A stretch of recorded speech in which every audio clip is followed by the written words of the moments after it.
At first glance, I didn't think Mars First Logistics was going to be my kind of game. I saw the screenshots and I thought, okay, this is just a cutie little Mars rover builder with some Lego style blocks, maybe fun for a few minutes, then I'd probably move on. But the more I played it, the more I realized it's actually way closer to SnowRunner than it actually looks. It doesn't have the trucks or deformable mud that we are used to, but it's got the same kind of hauling cargo, unlocking contracts, and even the same feeling of building the infrastructure as you progress. And for me personally, that's what made it click. I love games where every delivery feels like it matters, and this game has that. When you first start, you're just a simple little rover trying to help establish a human base on Mars. The jobs you get are contracts, just like in SnowRunner. You accept the task, figure out what needs to be delivered, then immediately start thinking, okay, what kind of rover do I need to build for this one? And that's when it hit me. Instead of picking a truck from a list like we do in SnowRunner, here we actually build our own vehicles from scratch. Me personally, that's where I started to get hooked. It's like Lego meets Mars engineering. I'd sit there in the workshop thinking like a kid again, do I put a crane on the back? Do I need extra wheels? Maybe even throw on some springs or hydraulic arms? And you know what? It's not just cosmetic. The way you build your rover completely changes how it handles the job. I'll give you an example. One of my early deliveries was this awkward steel beam. Yeah, they even have steel beams in this game. So all the SnowRunner fans will feel right at home, right? So I slapped it on top of my basic rover thinking I'd just drive slowly, but the moment I hit a little bump, the whole thing was tipping over. That's when I realized the physics here are just for messing around. If your center of gravity is off, you're going to feel it. If your crane arm is mounted too high or too far forward, it can swing and knock the whole rover sideways. It's the kind of game where you have to think about balance and weight distribution. In my opinion, that's half of the fun, because when you finally get it right, you actually feel like an actual engineer. And speaking of cranes and hydraulic arms, I love that this game actually has a proper controls. I didn't expect that at all. If you played SnowRunner, you know the feeling of carefully extending and rotating the crane to pick up the tricky load, and that's here too. Some of the contracts aren't as simple as dragging the crate into the delivery zone. You often have to position it exactly how they want it. Sometimes the cargo is fragile or bouncy, sometimes it's heavy and wants to tip your rover forward, and occasionally you'll even get a cargo that tries to float away because of the low gravity. As a player, we end up having to really think about how to approach each job. I love that because it makes every delivery feel like its own little puzzle.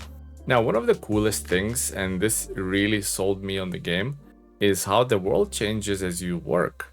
Every time you complete a delivery, you get these little cutscenes of infrastructure getting built. It reminded me so much of that moment in SnowRunner when you finally deliver that last load of steel beams and the bridge you've been working on actually comes together. There's something so satisfying about seeing the world evolve because you actually put the work in. We as players feel like we're not just ticking boxes on a contract list in this game, we're genuinely helping to build this Martian colony piece by piece. Driving across Mars itself is more interesting than I expected to. The terrain is procedurally generated, so you're not just driving on a flat, empty desert.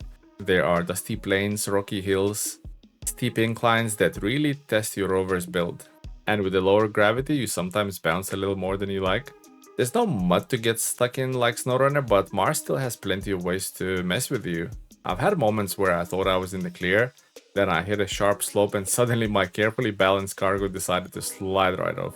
The game definitely keeps you on your toes and makes you pay attention how your rover is behaving. What's fun about the game is there never really one right answer for a job. If you're the type who loves experimenting, you'll have a blast coming up with the wild rover designs. I've seen people use hydraulics to tilt their whole bed to slide the cargo off, or build these long crane arm contraptions that can lift something 3 times taller than the rover itself. Me personally, I like going back to the workshop mid-job to tweak the design when something isn't working. The creative loop, test, fail, adjust, and finally succeed is so rewarding. And if you don't feel like designing every little piece yourself, you can also just grab blueprints, which is great if you're in the mood to focus more on deliveries. And the best part is you don't have to do all of this alone. The game supports up to 3 friends in online co-op, which can be pure chaos but in the best way. Another thing I appreciate is the flexibility on how you can play. There's a standard mode where you work through contracts and unlock new parts and blueprints as you go, but there's also a creative mode if you just want to experiment without worrying about money or objectives.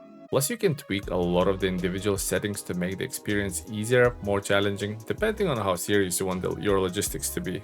Now, why do I think this game feels so much like SnowRunner, even though it's set on Mars? It's because both games reward careful planning and patience. In SnowRunner, you're choosing the right truck, loading up, planning your route, and fighting through the mud or snow to deliver your cargo.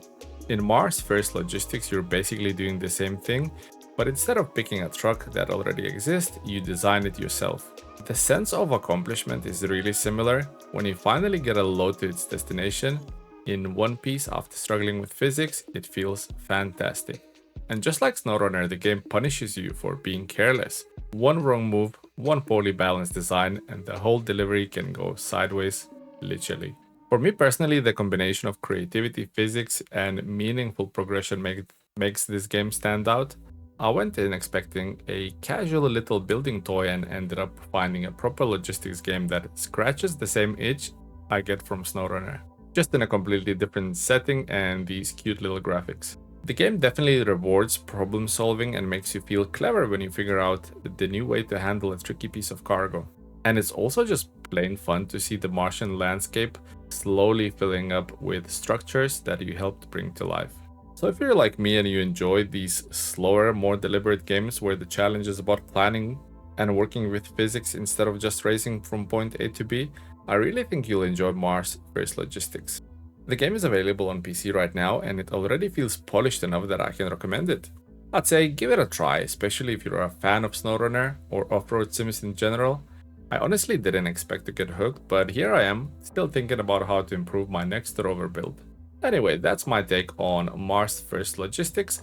I'd love to hear your thoughts. If you played it already, let me know what your craziest rover design has been, or if you're just now hearing about it,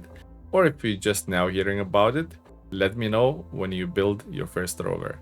If you enjoyed this little preview of this game and you want to see more discussions about physics-driven games and hauling games, off-road sims, or anything in SnowRunner universe, hit that like button and subscribe so you don't miss the next one.